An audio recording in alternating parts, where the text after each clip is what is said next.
Hey guys, welcome back to The Binger. Family Guy is undoubtedly one of the weirdest, zaniest, and kookiest shows to ever exist.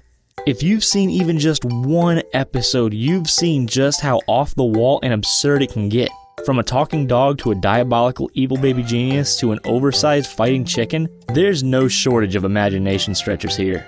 With a scope of reality that can explain the unexplainable, there are a bevy of theories flying around the interwebs attempting to explain this randomly chaotic show. While it's a hilarious program, these theories can actually get pretty dark. At face value, the show is full of clever jokes about a wacky family. However, it might be a lot deeper than that.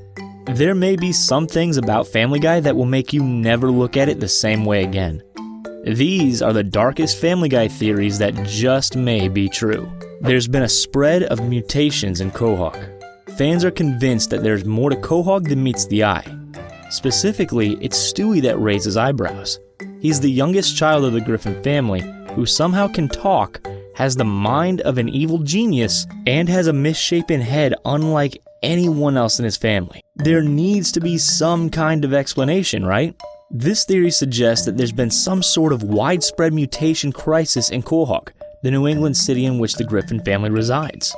How else do you explain a dog like Brian, a genius baby, not to be confused with the movie Baby Geniuses, who someone keeps watching on my Netflix account and I can't figure out who, and a human-sized chicken hell-bent on physical combat?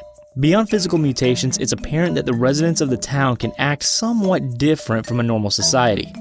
Completely outrageous things aren't out of the ordinary there, which may be a side effect from some kind of leak or experiment in the past that we never saw. Some of the events that transpire in Quahog will be headline-worthy if they happen anywhere else. But in Quahog, nobody even bats an eyelid. Why is that? What about that town is so different? Something must have happened, like a chemical leak or massive explosion that explains all the weird behavior, as well as the odd mutated characters. The whole show is from Stewie's perspective. Perhaps the reason Family Guy is so chock full of crazy antics is because it's all being viewed through the lens of an infant. Children are known to have wild imaginations and process life differently than older, more jaded adults. This theory suggests that all the absurdity surrounding the Griffin family is simply the youngest child's point of view. It's almost Pixar-esque in a way. The recurring theme of most Pixar movies is the importance of childlike imagination and how valuable it is. That could be the exact same reason why everything in Family Guy is so exaggerated and off-the-wall nuts. This would also explain the Stewie character. It's always been a question mark how and why an infant manages to invent death rays in his very own laboratory. I mean, that can't be real, right? But a kid playing in his bedroom and imagining an evil laboratory. Now that's a lot more likely. He's smarter than everyone in the show because it's all in his imagination. He can talk to the dog, but no one else seems to hear him. And that would make sense if, in reality, he was just babbling nonsense like a regular infant would do. This theory would also explain his accent, which is inexplicably British. Of course, he'd seem sophisticated in his own head. It's all in his imagination. If the whole show was seen through the eyes of a young child, it would explain pretty much every inexplainable facet. Brian is actually writing the show. This theory suggests that Brian has been writing the show all along. After all, the character is voiced by Seth MacFarlane, the actual creator of the show. In fact, Brian and Seth share quite a lot of similarities, from their dry sense of humor to their spiritual and religious beliefs. Brian is all but a reincarnation of Seth MacFarlane, created so that he could plant himself into the show. Seth doesn't even alter his voice when doing the voice of Brian. Minus the fur and tail, they're essentially the same exact guy. To take these similarities a step further, it's easy to suggest that Brian is actually writing the show.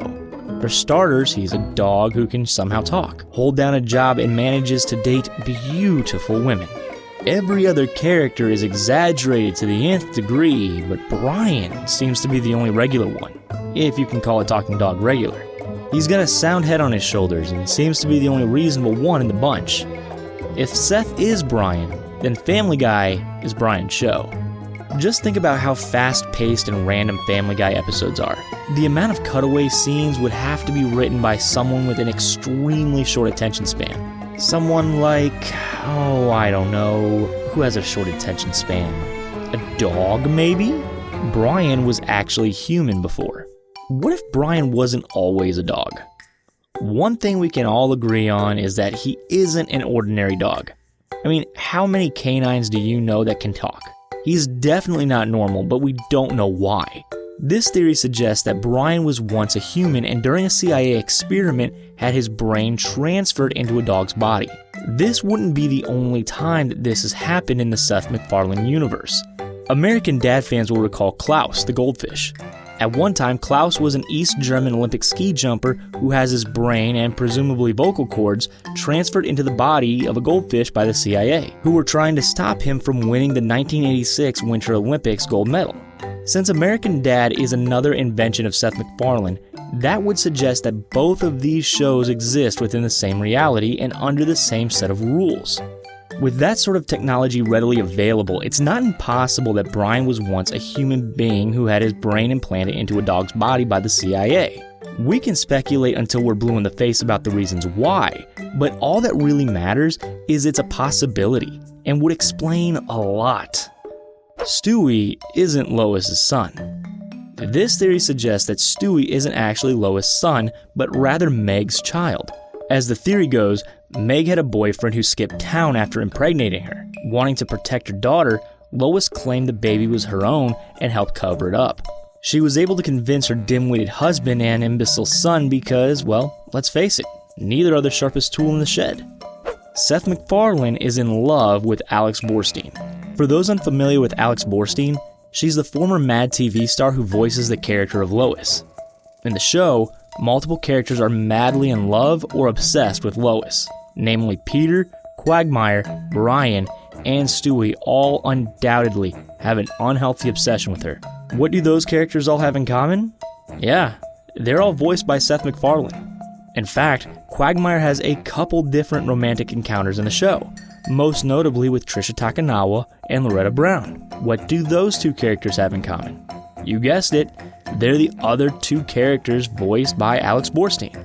While this could definitely just be a case of two voice actors playing multiple roles that happen to be romantically linked to one another, fans have speculated that this is MacFarlane's way of acting out his fantasies with his married co-star. Stewie is a model and is the main earner of the family. In the 11th episode of the second season of Family Guy, Stewie lands a modeling contract with Calvin Klein. It's such a huge success that he's actually plastered on a billboard in the middle of Times Square. While it's never really brought up again, this theory suggests that Stewie kept modeling and is actually the largest money earner of the Griffin family.